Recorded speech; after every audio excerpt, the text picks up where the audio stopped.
Congratulations. So I think Dr. Matianai and Vimbai should probably look for something to go and win on behalf of Nigeria. So that we take to... No, we are already winning everything. President Tinubu. Huh? No, but we've not won something that is big enough so that we can go to President. They will give us $100,000 too. What we are doing deserves more than $100,000. So let's go. Mr. Bayonuga, you can arrange the meeting. We will come to come and visit. We'll get $100,000, a plot of land or a house. Which trophy we will get to? We get an event organizer. We'll get somebody to organize something for us. And say, we are champions. Yes, because we too, we must collect that $100,000. Yes. We must. President, the way you are dashing $100,000, Nigeria don't better. Hope they will not say subsidy money. The boys are going to the boys must win World Cup. And that one is going to be $200,000. It can't be $100,000. President Tinubu, kudos to you, but let's watch it. Let's watch it. It will get to a point you will not be able to sustain it. And there's also a point for sensitivity in this country. It will get to a point you will not be able to sustain it. Military officers worked 35 years. I'm not sure they get up to $100,000 when they retire. Other people too that need things in society. I'm not saying they don't reward them. And I commend you for actually going out to reward them. In fact, we've advocated for more rewards. But let's also watch it. I think people around you should be able to think of a probable way to be able to balance these rewards out so that it's sustainable and it's something that is something we can sustain. But I think we should watch it. Because the next flock that will come along, maybe the handball team or the cricket team, will win too, and they will want their own $100,000. Already won. Moving on. I think it's very surprising that the APC that celebrated Nasir El-Rufai just only 2 years ago, that the president said he needs so much in Kaduna, is now saying El-Rufai does not know. What he's saying is confused. The same El-Rufai that Felix Morka is saying wants to destabilize the principle of rotation was the same El-Rufai that championed this same principle of rotation, kicked against the forces in his party that wanted power to go to the north. The same El-Rufai was instrumental for making a case for a southern president or southern presidency ticket to emerge in the APC. If you look at my other commentaries, I don't agree with El-Rufai on many things. And I don't think I would. But for my job here as an analyst, I just want to balance out the facts. Yes, Felix Morka claims because things didn't go El-Rufai's way as regards the ministerial position. I accept that argument. But the question is, why didn't things go El-Rufai's way? The question is, did anything El-Rufai did for the emergence of President Tinubu, was it supposed to be for free? Did you people reward El-Rufai appropriately? Was he betrayed? If he acted in good faith to be able to herald the emergence of President Tinubu, he did his best, even answered questions under the Teamship platform in Chatham House, rallied round to get votes, led other governors to sue the Federation for Naira policy, and many other things that he stood tall. But it was time to give him something. And they claimed because of security report, he wasn't giving anything. And a man feels betrayed and is crying. And you, Mr. Felix Morka, thinks he should not cry. The same man that supported the Southern presidency, that put his foot down. Could you have said this to El-Rufai about 2 years ago? I'm not holding breath for El-Rufai, but I'm just trying to balance the conversation. I don't agree with El-Rufai on many things. It doesn't mean I will not hit him hard tomorrow. But in all of this is the hypocrisy of politics. And that's why I say it's too dirty a game for me to do. I mean, I can't even understand how people are in bed today and they are at loggerheads tomorrow. it pretty much reminds me of 007. Living the life of an average politician is akin to living the life of 007, where you have something for breakfast and death for dinner. You can read between the lines. And as regards Minister Wike, obviously, there's nothing Minister Wike said that I'm surprised about. He owns the PDP. In fact, I want to have a song for Minister Wike today. Wike's got the PDP. In his hands, he's got the PDP. In his hands, he's got the PDP. In his hands, he's got the PDP in his hands. So, the owner of the PDP has just said again that if you don't make Dan Obi the position I want him to be, and whatever you did in the Southeast to bring out a leader, if you don't do the same, I will activate the mechanism of neck pressing of the PDP. And I will do it again and again. So he has given them conditions. Like they don't do it, like they do it is their own cup of tea. Before you know it, he will squeeze and press their neck again. Wike, you don't do this one. Go on, son, Jerry. Not that I support you in everything, no. Not that I support you in anti-party. Not that I support what you're doing for the party. Because it's also tantamount to destruction and hurtful to the party. But on this, that's what that PDP matter, you don't win. Are you the floor? Okay, let me start with the Tigress, Nigeria's queens, the other queens. The other day we said the Super Falcons were queens, having won the West Africa Women African Cup of Nations the 10th time. Now the ladies have done it again. In basketball, they've won Afro Basket title of Africa, FIBA women's, basketball, the 7th time. 5 times consecutively. 2 years back to back under head coach Rena Wakama. And I think it's, an important achievement that should be celebrated. I've made the point that, look, women in Nigeria have shown that they are consistent. They have shown that they have the capacity to achieve. And I've also said that by extension, perhaps it's an indication that women, including the girl child, should be given better opportunities in this Nigerian environment, whether it's in politics or it's in sports. So Rena Wakama's led team yesterday again did us proud by coming home with that trophy. Now Senegal has a record for Afro basketball in the continent 11 times.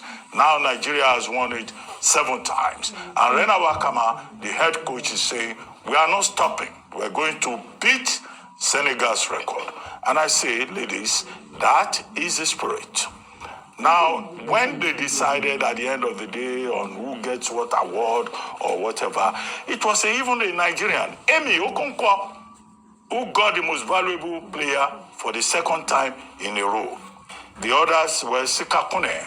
In Mali, they have a Sika Kone, who is very good. In South Sudan, who are debutants appearing for the first time, they have Washington. I think that's her name, Delicia Washington. And she was a top scorer in that particular event. Senegal has also Diliad. Uganda has, what's her name again? Asande or something, Asinde, something like that. So those were the top 5 in the tournament. What does this tell us? It tells us that basketball in the continent is growing. In the last FIBA World Cup, Nigeria in fact made it to the quarterfinals, on the basis of which Rena Wakama was named the best coach of the tournament. So there is a future for basketball in Africa. So, and we are happy. We congratulate all these ladies. Some of them are based abroad. And in a commentary that I wrote this morning on the back page of this day newspaper, I made the point that these ones are different from Kemiba Bednock, who is always condemning Nigeria. These ones are proud of their background. These ones are proud of their heritage. These ones are proud of their ancestry. And we are very proud of them too. That they are not people who will stay in England. They will be referring to cutlass as a machete to give the impression that Nigeria is in a bad state. Anyway, let's talk about what is bad enough. Let us talk about the fact that President Bola Ahmed Tinubu has again shown appreciation of these ladies. He has treated them the same way he treated the Super Falcons. Well, I know the reception yesterday was also just as brilliant, and I hope the private sector will also pay attention. They were received by Vice President Kashim Shettima. And for those people who say Vice President Shettima is not being involved in the processes, well, this is one example where, he's allowed to also take charge. And he did take charge, and he represented us well yesterday. The ladies got $100,000 cash equivalent in Naira, 3-bedroom flat in renewed Hope Estate. Their coaches, and crew also got $50,000. However, the only sore point here is that there are many Nigerians who are saying that, well, it's not just girls ladies who should be collecting largesse because they have represented the country very well. There are persons in academia, university teachers, whose salaries are not paid regularly. There are pensioners who are not being paid attention to. There are primary school and secondary school teachers in the NCT who are on the road protesting. There are judges and other workers in the judiciary who are saying they are not being well served. President Tinubu should pay attention to them too, because all of us should be happy together. I don't know which game we can create on this table so that we too can get our own golden handshake. But in any case, this is the point. And I've made the point about other athletes who were part of football, female football, and female basketball before now, who are not yet there. They established the foundation for the present achievement. I think they too should be remembered, and something should be done for them. Now, as for APC and ADC banding words, I think it's rather early in the day that this game has started. Spokespersons, it's the natural thing for spokespersons to fight on both sides of the aisle. So you have Felix Moka pouring every possible negative adjective on Nasir Rufai and Atiku Abubakar. He says they are stupid. He says they are opportunistic. He says they are selfish. He says they have nothing to offer. And then Malam Bolaji Abdullahi, who is the spokesperson of the ADC, replied and said, look, what are we talking about? We're talking about insecurity, hunger, poverty, joblessness. Why is the ruling APC behaving like an opposition party? Can you just focus on the serious issues of the moment? So you are bound to get more of this. But I repeat the point I have made previously, which is as follows. Namely, that both the opposition and the ruling party should focus on ideas. We would like to listen on both sides to alternative contestation of ideas across the aisle.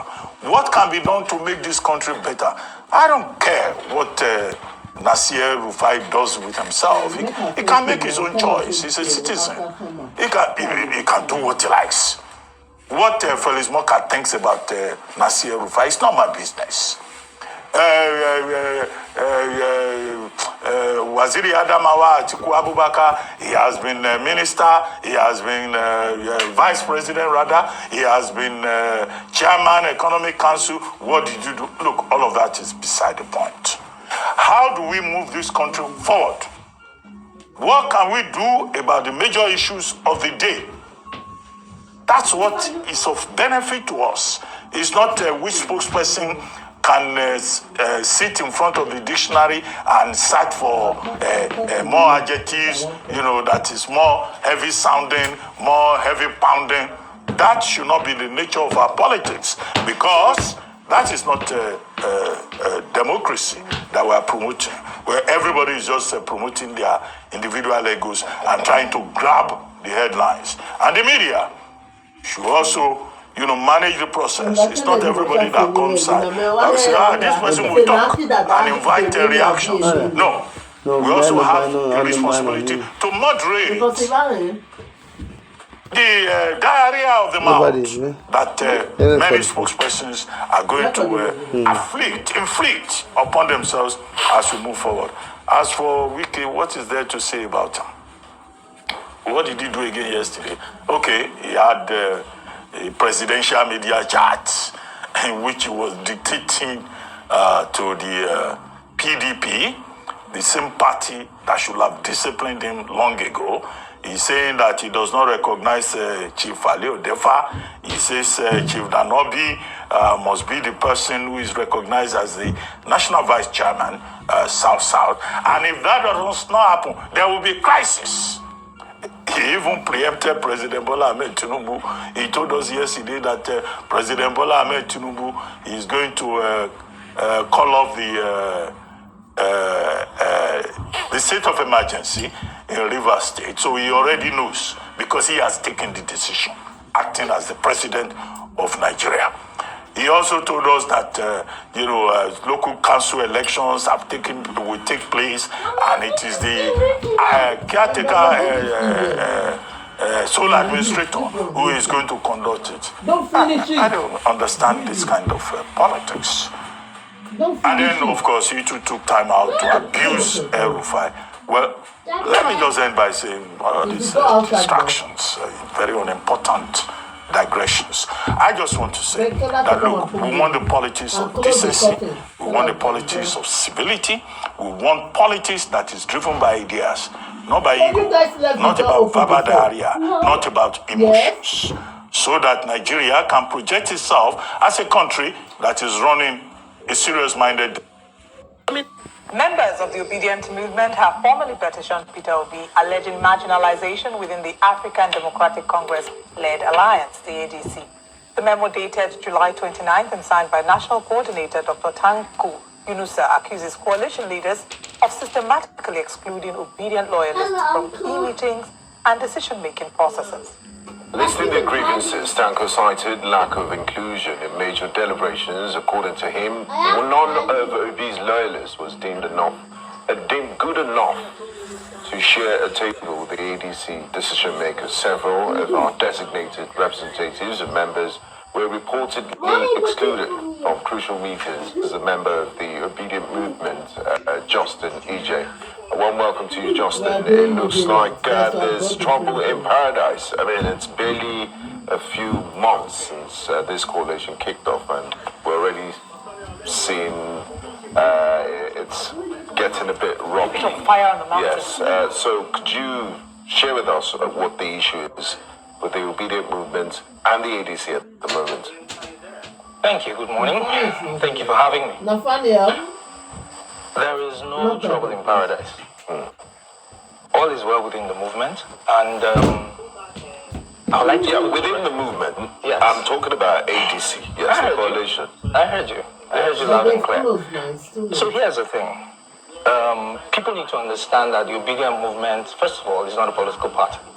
At the risk of stating the obvious, we are not a political party. We are a movement that has coalesced around the person of Peter Obi. Peter Obi is our political party. Peter Obi is the reason why the movement exists. Peter Obi is the reason why we do the things that we do. The coalition is a work in progress. Obviously, there's the stages of forming, norming, storming, when you're trying to put a team together. These things will happen. But let us not dwell on what is typical for when you're trying to put a group together.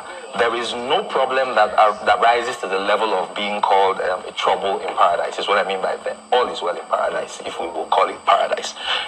What we want to avoid is extending this situation where we ignore in Nigeria, as Nigerians, we tend to leave the substantive issues and focus on politicking, nitpicking, hair-splitting, and bickering. We need to elevate the discourse. We need to elevate the conversation. There are things that need to be talked about. Elections are still a few minutes away, if I can put it that way. But we have 18 million children out of school. We have runaway inflation. We have lack of transparency in governance. The government of the day is not even focusing on governance. And it seems as if elections are next week, right? So we, as Obedient Movement, want to keep the focus, number one, on the young Nigerians and the adult Nigerians who believe in our principle, who share the same values that we share. And now that is the thing that underpins the coalition. Let us not focus on minor frictions, which at the end of the day will be resolved. But what I can tell you is that we are focused on telling the Nigerian people what our principal has done, what he intends to do, and where we're going in the new Nigeria that is possible. Okay, so where does Dr. Yunus Atanko fall into the picture? Was there a petition to Mr. Peter Obi? What I will say to that is this. There may be ripples of disaffection amongst people, but the leadership of the Obedient Movement is focused on everything that I just said, including Dr. Yunus Atanko.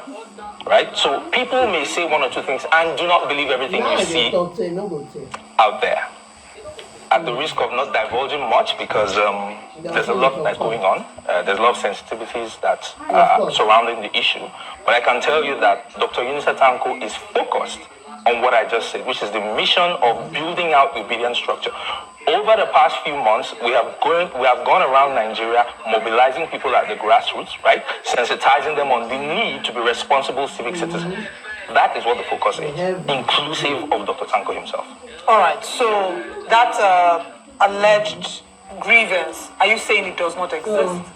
Substantively, no. Okay, then how did this come to the media? You think it's fabricated gist? There's a lot of false information that is flying around. I can tell you that for free. All right. There was a memo to that effect, so that means that memo, you're discrediting the legitimacy of that memo. I haven't seen this memo except in the legitimate obedient communication channels. This memo does not exist. But there is a document flying around on social media. Has it been cascaded in the channels where we formally communicate as a movement? It doesn't exist there. All right. What we're going to just look at this information and, like you said, maybe say it's not coming from the obedient movement. There are talks around the possibility of the obedient movement fully supporting Peter Obi in the ADC. Do you think he stands a chance of getting that ticket? I mean, look at the names. If we run through the names, there's so many political juggernauts. One of them is Alhaji Atiku Abubakar, who has indicated his interest to run. And then you also have some very powerful names under that same political party. The obedient movement, are you not afraid that it would just be a waste of time trying to join the ADC? That's a very brilliant question. I'm glad you asked it. Let me take you back to 2022, in the months and in the year leading up to the elections, when they said that the obedient movement was 4 people tweeting in a room, when they said that we did not have a structure, when they said that Peter Obi had no hope and a prayer in the election, when Peter Obi was denied the ticket of the PDP and when he left. And then let's fast forward to the election itself and post-election. Assuming without conceding that Peter Obi indeed scored 6.1 million votes, which is what we woke up and INEC had declared, without having one single governor, without having one single senator, without having a structure, we are not afraid of anything. We did it before. And if anything, Nigerians are way more aware, way more awake to the issues of the day. There are people vying for the ticket, obviously. Like I said, it's an emergent situation. Conversations are ongoing. But I can tell you what Peter Obi has said. Peter Obi has said that he will be running for president. Not as anybody's vice.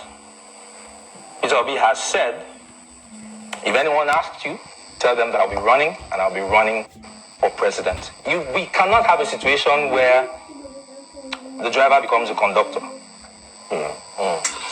Right? He is eminently qualified to run for office. That doesn't take away from any other person's right to vie. As for the obedient movement, Peter Obi is our political party. Peter Obi is the vehicle for Nigerians. We are running for office through him. But you can't run with the name. You need a party to ride on. Exactly. Obviously. And Peter Obi that has brings wanted to me, resign yes, from the and that Labour brings Party. me to this question. I'm glad you mentioned the party, the vehicle, because Mr. Peter Obi seems to be caught between Labour Party and a hard place. And in that Labour Party, there are internal wranglings. There's the Apure faction who don't see eye to eye with him. And then in the ADC coalition is going up against political juggernauts, and there's no guarantee that he will emerge as the flag bearer of the ADC.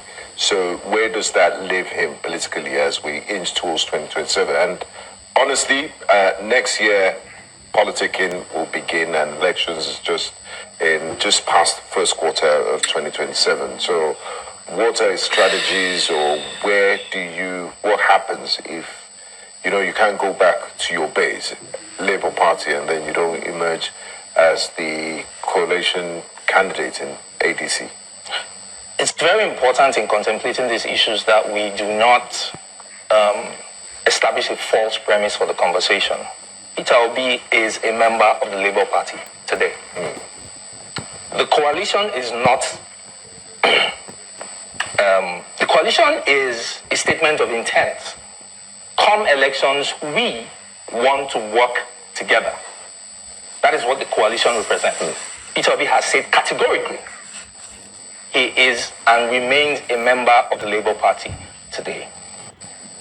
The intention, the hope, the aspiration, because it will also be foolhardy to speak to tomorrow as if I were Nostradamus, right?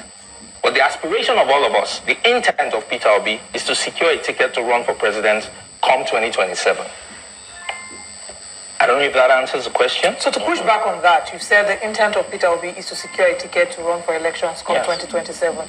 I think, again, the question is, under which umbrella is Peter Obi going to do that run? Is it under the Labour Party's, umbrella sounds, but is he running with the Labour Party? There are no umbrellas or brooms in this conversation. That's why I took that back. So is he running with the Labour Party, or is he running with the ADC? The ADC itself is a political party. Alhaji Atiku Abubakar has taken a brave move to resign from the People's Democratic Party and fully align himself with the ADC. If you've been following the statements coming out of the coalition, out of the ADC specifically, they have exempted certain members of the coalition from the requirements to resign from their parties. Yeah. So that speaks to the question that you ask. Again, I will not dwell in the realm of speculation, but I will state categorically what intent and aspiration is, as declared by the principal himself, Peter Obi. And how does he intend to have? I do know he's very popular in the southeast, many parts of the southwest. He's very popular in Nigeria. So how does he intend to have a pan-Nigeria mandate and to have the buy-in of northern Nigeria, for example, and the Middle Belt, do better than his last outing, which was beyond many people. It took a lot of people by surprise. Peter Obi scored, again, by INEC records, over 2 million votes in the north in the last election. You're aware of that. Let's dead this narrative that Peter Obi is not popular in the north. That is setting up a strong argument. Every time people bring it up, I'm like, what are you talking about? Are we in the same country? Were you here for the last elections? He scored 2 million votes in the north. So in which north is he not popular? Did you see the 2 million? Peter Obi campaigned in every state in the country during the last elections. Did you see the turnout? So that's a false premise. Peter Obi is not looking for popularity in Nigeria. He is the standard today. You said he's a standard. You said, the vehicle's going to run on. Of course, he's still a member of the Labour Party. We've looked at this. But Peter Obi, that's Mr. Peter Obi saying that he's going to run for only 4 years, which is 1 term. Who makes such statement? Looking at the fact that, many would always point fingers to Nelson Mandela and say, oh, Nelson Mandela did 1 year. Of course, he put a legacy down for everyone to copy. But is it possible to turn the tides around in just 1 term? And I'm sure you're aware of the Anambra State governor currently, who has increasingly, in a way, mocked Mr. Peter Obi, telling him clearly that that's impossible. This is one of the things we have normalized. in Nigeria, where there is an expectation that when you get into office, there's an entitlement to stay there for 2 tenures. No, that's not constitutional.